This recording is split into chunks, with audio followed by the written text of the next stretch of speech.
Melo, hey, it's Jason Quick. I want to ask you a question about Yusuf Nurkic and, in particular, his passing. What have you seen from him as a passer in this limited time that you've played with him? Just his feel for the game, the way that he's able to see the court, see the floor, kind of be the quarterback out there at times when we need him to. It all comes down to his feel for the game and how he see the game. And how do you see that changing you guys, the way you're going to be able to play? I mean, anytime you can have a play, he's a playmaker too. So anytime you have a playmaker, up top, controlling the offense at times, get the ball out of Dame and CJ hands, or even my hands, that's good, especially as a big. When you're a big that can pass and make plays like that, it gives us another option.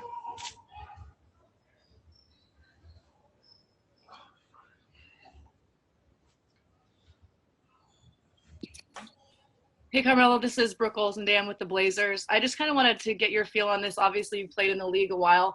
How do you feel the coaching staff has done to make these practices that are obviously not normal, quote unquote, feel as normal as possible? I think once you get on the court, it's back to normal, right? It's regular routine. It's it's strategizing. It's guys just out there just working hard and practicing. And everything is kind of condensed a little bit due to the situation and circumstances, but this is our second practice today. We making progress. We moving along. I think the work that guys been putting in, before we even came here, weeks and months prior to coming to this bubble, is really beneficial to us, especially the coaches, because they was able to kind of just see where guys was at, from a condition standpoint, but also they had time to kind of strategize and put different schemes together, offensively, defensively, matchups and things like that. So I think they came prepared, for this opportunity.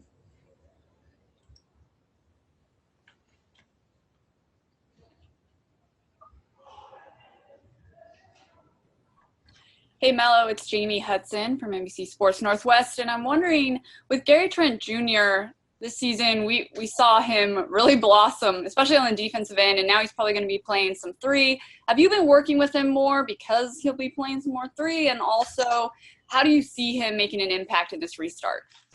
I think the positions are, they just positions today in today's game. So you got to be able to play multiple positions. And somebody like Gary, the way he works, how hard he works, when he's on the court, things that he do, the little things that he do, is very beneficial for him and for us as a team. The way he scraps, the way he cuts, the way he moves, the way he defends, the way he want to learn. I think the most important part is him his willingness to learn and how to get better, want to know how to get better, things to do on the court, little tricks of the game. So that's kind of where I come in at, just kind of teaching him and helping him understand, the lay of the game, sort of say when to do something, when not to do something, when to be patient, when to go. Those are just small things that, he's still young, but those are things that he'll start to pick up, and he's doing it as of now.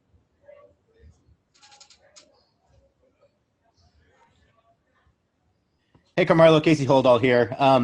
Have you noticed any differences? I mean, it's been 4 months, so maybe you can't even remember at this point, but have you noticed any differences between practices before the shutdown and now, particularly seeing as you have some new teammates and maybe just a new sense or a renewed sense of excitement? So I'm curious if it feels any different than maybe a practice in January. The only thing that's the same is the record, right? It's where we left off at. The situation is different. The 8 games is that whole scenario. But I think the mindset of coming into this camp, we're approaching it just like that. I mean, this is a camp which we have to put a lot of emphasis on. Everything that we've done throughout the course of the season, we had a chance to kind of just look back and try to get better at things that we didn't do well. But also, we have new guys too that's coming on this team and able to play. So it's different for us out there that we got to learn one another. But for the most part, this camp is about us getting familiar with one another, locking back in and really understanding what's at stake for us. And just each day, trying to get better, trying to take one step each day we don't want to try to make a home run, right in the first or second practice, but we do want to continue to making progress and getting better each day.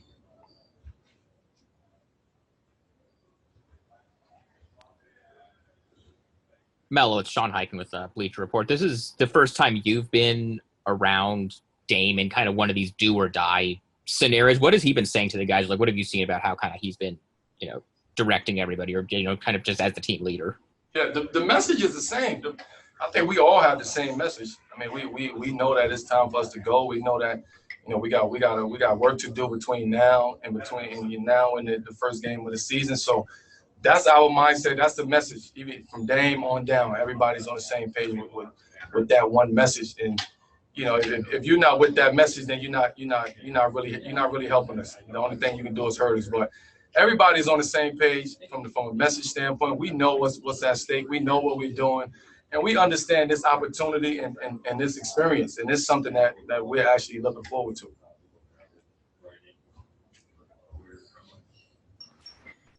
Hi, Melo. This is Kate Calloway with Spectrum News in Syracuse. Just want to hear just overall thoughts on the NBA bubble experience, and the follow-up is how is the food so far? It's doable. It's edible. This is our, I think, third day here, something like that. First 2 days we was just in the room. We was quarantined, so we did tests and went through kind of all of that protocol. Yesterday was kind of our first day out. But then we have practice. So the practice times is totally different. Your schedule changes every day. One day you might have practice in the morning. One day you might have practice at 8, 9 o'clock at night. So you got to kind of alter your days based off of the practice. But the food is the food. I mean, it's due to the circumstances. I only can speak for myself and what I'm eating and what we're doing in our hotel. But for the most part, I mean, I don't really hear too many people complaining. It's different getting your food in bag lunches. I mean, and brown bags, taking it back to your room, can't eat with the team. Those things is difficult. But I think when you see the presentation of food, I think your mind automatically goes to that's not good or this not good. But for the most part, guys are adjusting. I mean, especially the young guys in the league, they coming straight from college. They coming from this type of experience. Maybe for the older guys, this is something new, but it is what it is. It's an experience, and we got to make the best out of it.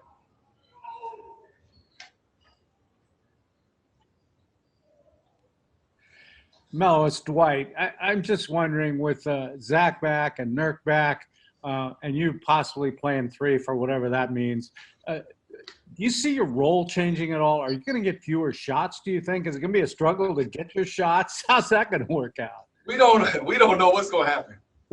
That's why we're practicing. I don't see the role changing too much.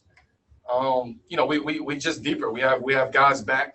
And everybody kind of has their role and what we expect from each other, from each one of us, and that's that. As far as anything changing for me or for anybody else, when that time comes to make adjustments, I'll make adjustments. Everybody will make the proper adjustments that they need to make, but that's not something that we're kind of conscious of and thinking. We just go out there playing, and the adjustments that we need to make as they come, we address that when they come. How good can this team be, do you think? I think we could be very good. And honestly, I mean, we've been together 2 days. So, we have time before getting here. We have everybody's individually working out and training. You see people on other courts when you're in the gym. But for the most part, man, I think it's a lot of excitement surrounding us and this team, amongst us and amongst this team, because we believe, right? And whether somebody else believes in us or not, we believe in us. And that's the most important thing out of all of this. As long as we know what we're capable of and we believe in ourselves and we know how, what we can do and how we can do it, then that's the only thing that matters.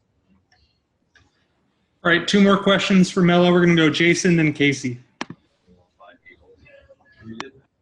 Melo, you've talked about this being positionless, the NBA game today, but still, I would imagine with you being at small forward, there are different responsibilities to doing that. So has there been a learning process for you in this system to learn 3?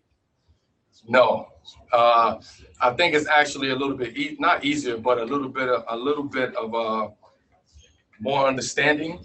You know, you're in it a little bit more. You're in different positions, different places, just knowing the offense a little bit better.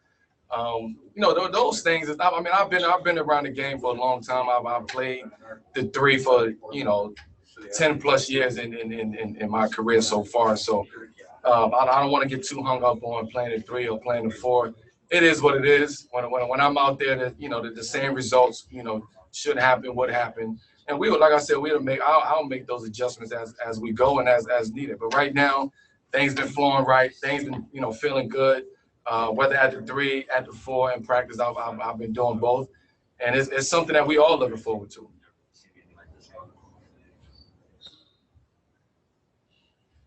Hey, Carmelo, Casey Holdahl here again. Now that you're down in Orlando, have you thought more about, or has there been any discussions about what you and other players might do to kind of get out the message about societally what's going on with Black Lives Matter and police brutality outside of the jersey piece?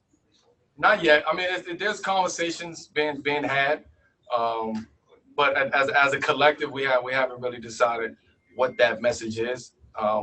But we all know the importance of being down here and using this platform and having this platform to have a message and do what we have to do to keep that conversation going and keep the focus on what's most important, which is, you know, our humanity, the things that's going on out there in our community and our country and our society.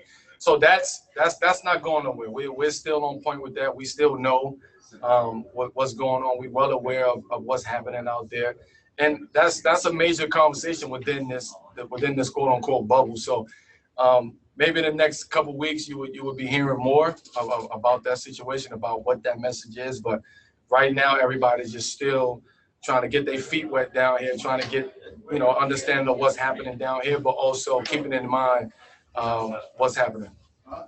Thanks. All right, thanks, Melo. Thank you, guys. Nurk is here. I'm gonna let Nurk go. Such a giver.